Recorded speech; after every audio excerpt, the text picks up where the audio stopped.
Hello and welcome to Ula Tea Leaf Readings.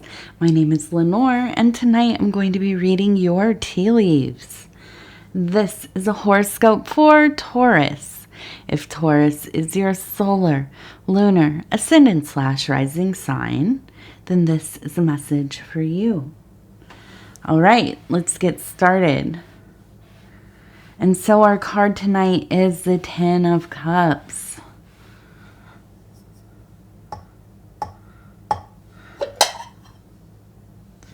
This is a sense of great fulfillment, intensifying energies.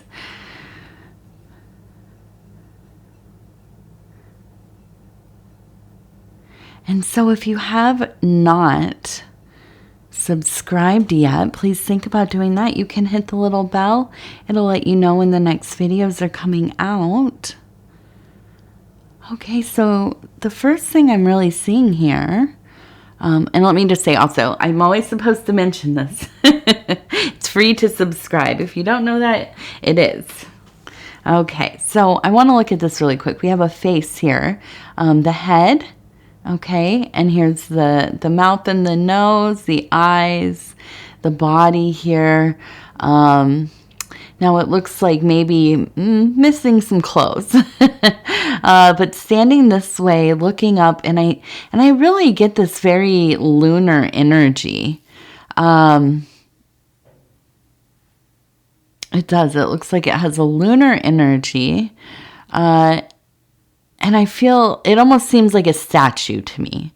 The way that the face is kind of gazing upwards, it is kind of in a very, well, what we would call like a stone face, right? Just a very kind of, not so much stern, but a held kind of gaze, not slouching, not kind of making, our resting face that we all have different ones, right? But this is definitely, kind of, what would I say? Like regal, maybe. So there is a powerful energy. And I feel like this is a very archetypal, god, goddess,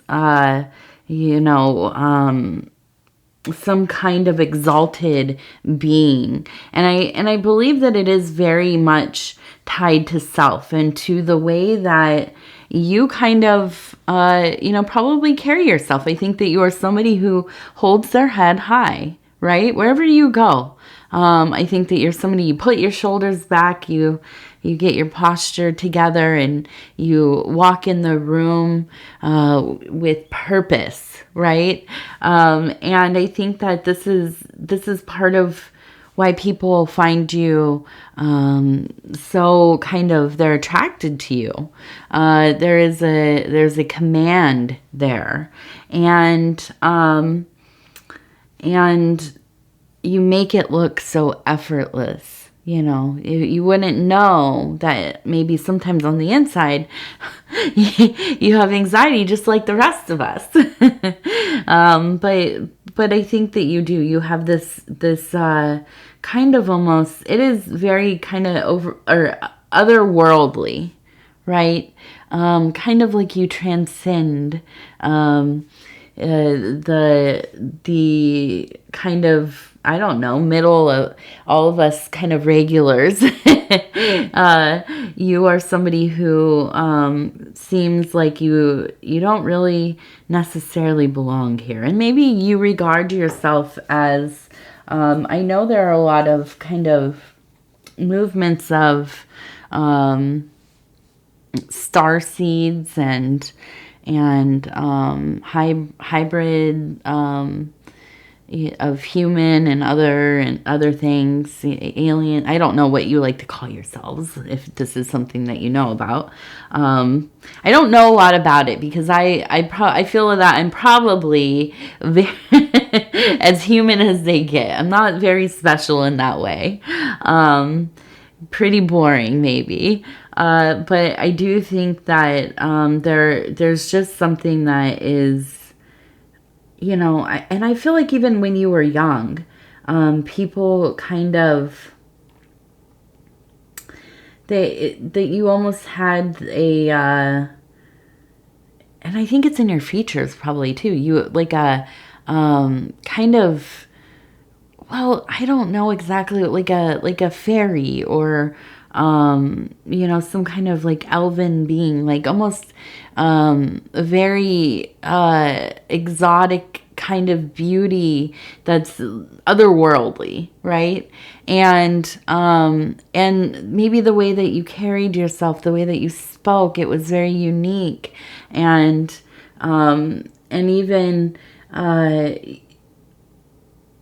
people around you, you know, the place that you grew up in, you maybe did not have exactly the same kind of, you know, regional accent.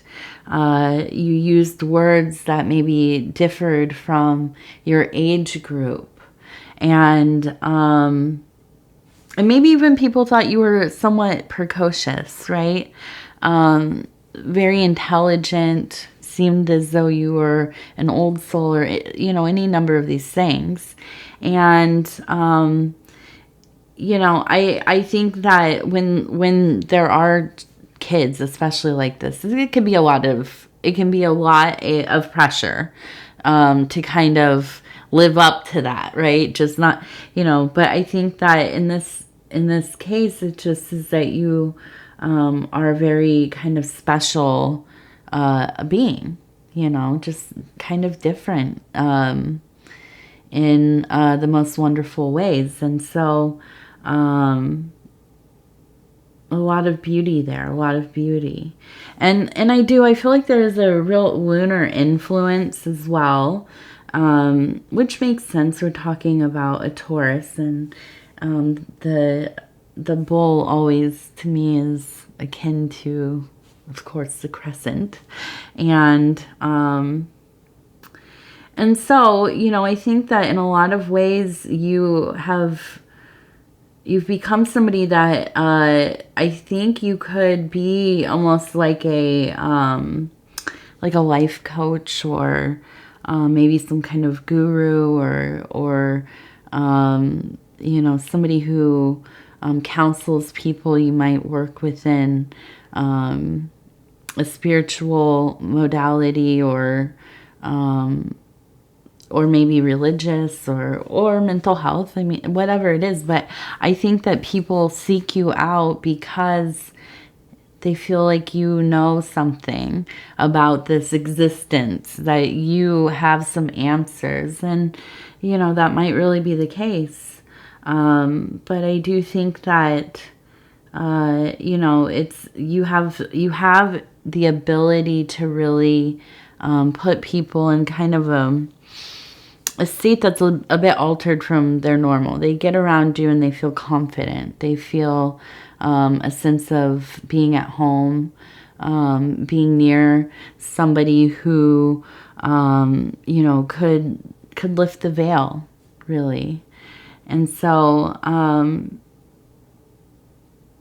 you know, I wonder if this is something that you do also within your career path, you know.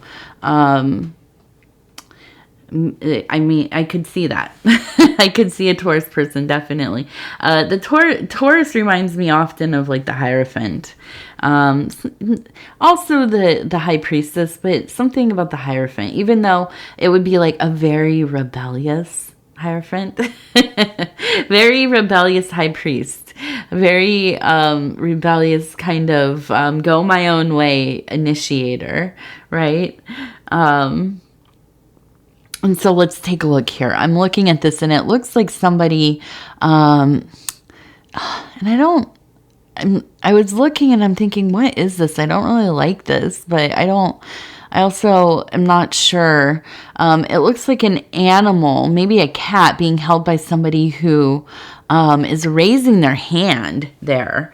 And so, you know, this is one thing I know about Taurus people, 100% through and through, you cannot tell me any different, is that you all love animals. Animals love you. You are the kind of people who like, you know, those videos where like people are feeding hummingbirds from their hands, or you know, like the raccoons come to the back porch to eat and hang out and stuff.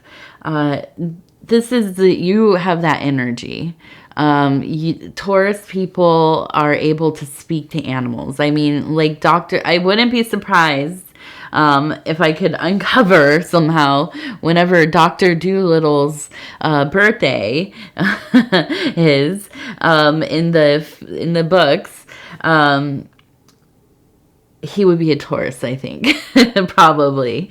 And so I feel like it's very likely that at some point you've rescued and an animal companion, or maybe a few. You might even be somebody who has a rescue. Or you might be like me, who anytime I foster a baby, you know, and TT and Pudgy, well, Pudgy I just adopted, but TT I fostered, and then, you know, how am I going to let her go anywhere else? She had to stay. So, you know, I think you're probably like me in that sense, that you have good intentions to be fostering, but then, you know, you end up adopting. So, I feel like you are a patron of animals. And I believe that this brings you, it brings you a lot of safety in your life. It brings you good luck. And you will never tell me any different. I fully believe that when we are in harmony with the animals, both in our homes and like in our backyards, in the areas that we live, we take care of the plant life. We, you know, we commune with the animals. We try not to assert ourselves too much into their happenings. You know, we come into a place of harmony, and with the insect life as well. You know, that's just as important. I fully believe this, that it brings so much fortune to your life. It brings an army of little intelligences that surround your home, and they watch over you. I call them backyard spirits. And, you know, I do feel that, you know, whatever you can do for them, if you put out, you know, a saucer of water during the hot days, or, you know, get a little bird bath, or, you know, if you feed the birds, or, you know, what have you, allow them to exist in your shared space without running them off, or, you know, whatever the many different ways that we can help promote a balanced ecosystem, a healthy ecosystem, planting native plants and things for pollinators and so on. It brings a lot of love into our world, and yeah, I mean, there's a connection there. I think that I can't imagine living in a little world, my little micro universe, without you know, firmly being planted into the world around me. You know, there are some styles of living, especially in the United States, where things are very sterile, you know, and there's not a lot of trees, and there's, you know, barely any green stuff. And, you know, I've lived in cities and stuff, so I know what that's like, and even in the suburbs and things. And there's a disconnect there that is, it can be unsettling, you know, and so if you do live in a area like that, it's important for us to also get out into wider spaces, maybe going to big parks, or you know, out to wilderness areas, and and being able to commune, right? And so, but I think that you probably have it all worked out anyways. You're a Taurus, for one. But I think that you are, a safe person for our animal companions here in life, and somebody that would go out of your way to protect. And I think that that's brought blessings into your life, because you do it in earnest. It's not something, that's like you're out here taking pictures of you doing, or I mean, you can, of course, but I don't think it's part of your personality, right? Or persona.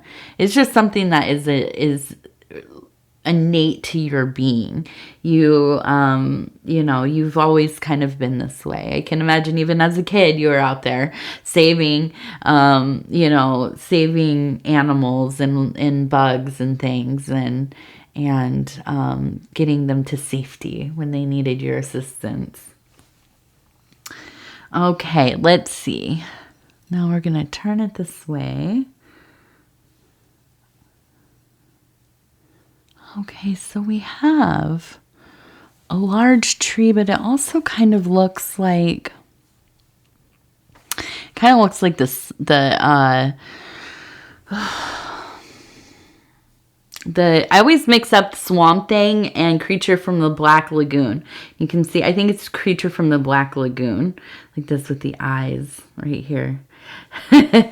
So I wonder if you are near water, and it looks like water here. I feel like there's something kind of coming through, maybe about a lake or a pond, or I feel like there's you have been near it, or you live near it, or it's a place that you used to go to think or to hang out or whatever it is. But I do feel like while you were there was a sense of something kind of strange lurking. Maybe, when you're a kid, of course, we all have all kinds of theories about what has happened in this creepy place. But I think that you have the ability to perceive kind of the strange, the uncanny. And I think in this particular place, it feels like there's a watcher here. And I imagine that there is, and I think this is some kind of nature spirit. I think it's something that's probably not harmful. It's probably some kind of benevolent thing. But I think a watcher nonetheless, just kind of blending into things, seeing what's going on around it, and just perceivable enough to maybe try to keep people away. But I do think, as I'm saying this, that you'll remember this. It's a feeling of rising anxiety. Now, I don't think it's so bad that you stayed away, but just kind of that lurking feeling. And I think that I think of the peak of summer, right? When everything is so lush and kind of dripping, right? And maybe humid or very warm, and the bugs are loud and singing their songs, and as the day goes on, and it's almost kind of oppressive heat around these places of reprieve, like around the lakes, right? There's just something, and it, maybe it's because it does draw in wildlife. But also I think it could be because of all of the horror movies we've grown up with, right? That could be it. It is a trope. But I do feel like there's a bit of madness in this time of year when it is high summer, and just kind of a growing anxiety. But I think it's almost kind of a feeling of like, well, if you go to a place, you go to a hotel to stay because it's haunted, you're drawn to this kind of strange energy. And yeah, and so I think this is a confirmation. It really it is kind of an interesting one. And the creature from the Black Lagoon, not unlike the Swamp Thing, although they're different beings completely. There's a sense of being kind of alienated, right? Being a singular being without a mate, probably, or without any kind of kinship, kind of existing out there on their own. And there is this kind of separateness, right? Being othered. And, I think this also feeds into the being kind of drawn in by these energies, because I think a lot of us relate to that. And so when we're out there alone in in these kind of isolated places, in these near ponds or lakes or whatever, I think it really does touch on that feeling of feeling kind of like you are a singular being in this huge universe, right? And so I think this also is a kind of confirmation of, this is a feeling that we have. We all kind of share in it in some ways, and and maybe this is a place where this feeling was kind of explored, or continues to be. Okay, let's see. We also have, now this one looks like a little raptor or some kind of dinosaur there, maybe a bird. And then we have a tree right above it. We also have a little heart. So, I honestly, I can't tell you what I think the raptor really means, besides I know it's a predator, right? And something that is very intelligent, very clever, right? Like in the movie, clever girl. So, when I see this, and I see it's in a running motion.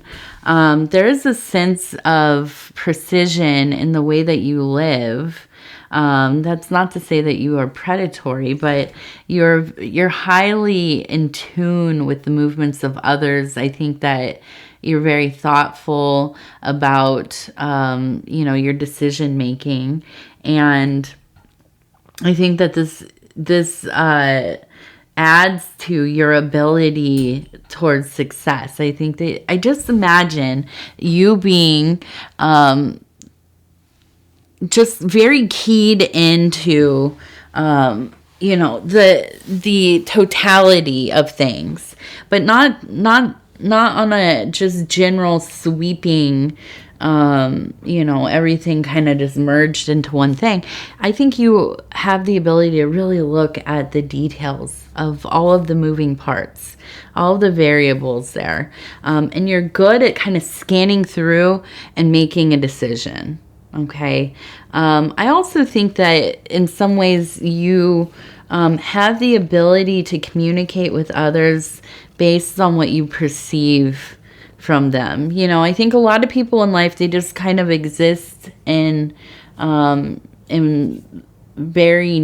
it's very limited,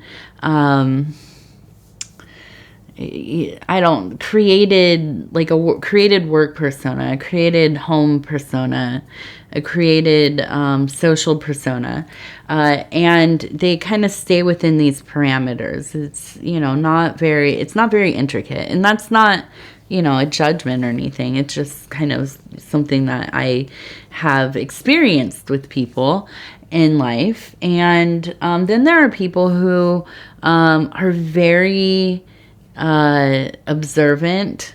They have different knowledge of a lot of things, And depending on the kinds of people they're interacting with, there's an ability to really get on that level, communicate, listen to what the person's saying, and have a conversation or find a commonality and kind of emphasize these aspects. And I think that makes you somebody who's really good at getting to know people, making acquaintances, maybe making friends. Although I don't know, that you are somebody that's very interested in having a lot of friends. But I think that you have a really strong ability to interact with others and communicate well. And that's something that I think is, really important to put to use in whatever it is that you do, not just in making money, but the things that you're passionate about, your hobbies, your other responsibilities, for me, I am fairly introverted, I would say, and went years without really having a lot of, in real life friends and stuff. And then I had a daughter, and I did not realize, you have to kind of really learn to navigate the parent spheres with all their activities and schooling and stuff. So I think this is like one example of like something that you would be really good at. I think that you're somebody that's very personable, and, even though it's maybe not your favorite thing, but you are somebody that gets involved. If you do have children or grandchildren. Okay, let's see. Now we do have a sword here. So we have that Ace of Swords. And we have three, it looks like 3 choices. And I feel like this is something. It feels like it's a family matter coming through here. Maybe with a youth within the family. Maybe this is with your child or grandchild, or somebody who is younger within your friends group or family, chosen family of origin. And I feel like they're maybe looking for some kind of assistance with you. And I think this is something that you're really going to have to think through, because it gets tricky. I think the impulse is to kind of just, do whatever you can for them.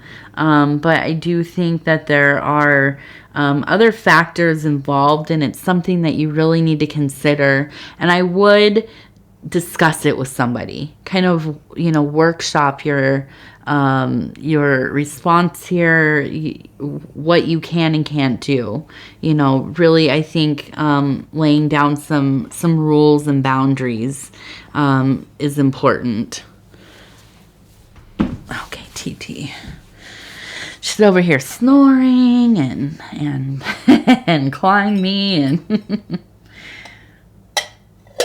these cats, they're something else. I love them, and they tear me up. Look at the, you probably see on my videos, and it's TT mostly, they don't do it to anybody else in the house, but I'm mom, so they play, kind of scratch me and stuff, and I just, sometimes I want to say, listen, just love me. All right, so let's check out our cards. I'll stop feeling sorry for myself. We're going to look at the Divine Doors Oracle cards, and I'm going to go ahead and flip through, and I'll stop where it feels right, and we'll take a look. Okay, this one I love. I forget what it is. I can't remember. Some of them I'm starting to memorize because I've been using them a lot. But this one, whenever I see it, I think, oh my goodness. It looks like a abandoned home of some kind, but I love it. It's gorgeous. I love the colors of it. And it says, walkabout. You discover your path in sacred walkabout. The trees are your people. The earth is your tribe. In indigenous lessons, you find the will to survive. So I think this is not unlike the idea of, being in a symbiotic relationship with, like I said, our backyard spirits. I don't know. I grew up, I was probably a weird kid. I would be out there for hours in our on our property and talking to trees and talking to the animals, but especially the trees. The trees were, I'm from Northern California, so I grew up in East Sacramento, but I also lived up in an area kind of near Lake Tahoe. And so if you've ever been to this area of the world, the trees are beautiful. There's a lot of redwood trees and other evergreens and things, but I felt the years that we lived in the mountains there, I felt like I lived in an alternate universe. I felt so psychically in tune. I could hear the trees talking to me, and I would spend hours there. And so I feel that, this card is a confirmation that you maybe share these same abilities, and the plants, the animals, I think I'm kind of an animist. I believe that all things have consciousness. They're psychically reaching out to you, and so get out there in the yard, get out there in the world around you. Go make some friends with those trees.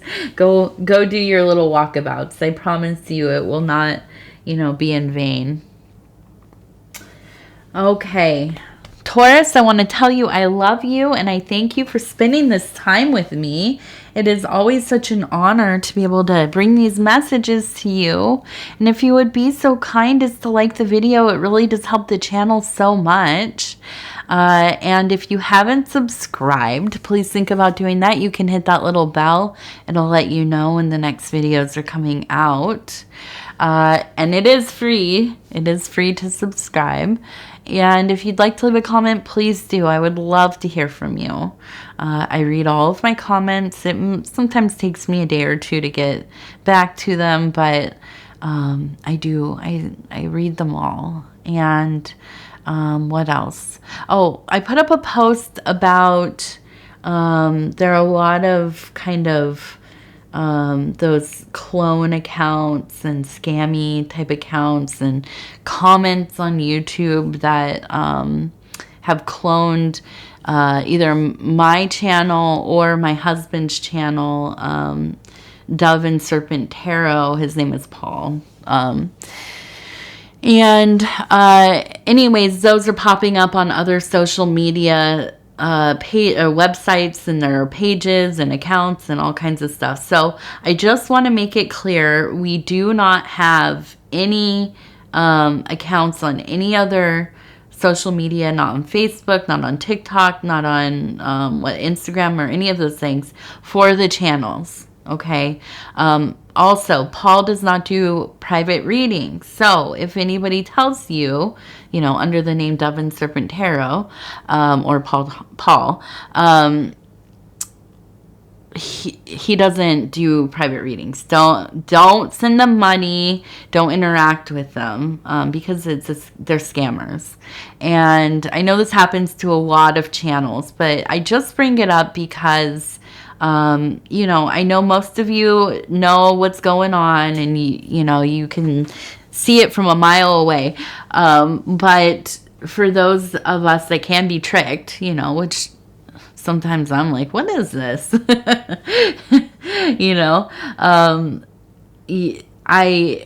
I just don't want you to end up having any trouble with these things. So if you have any questions, both Paul and I have our emails listed in the description of each reading.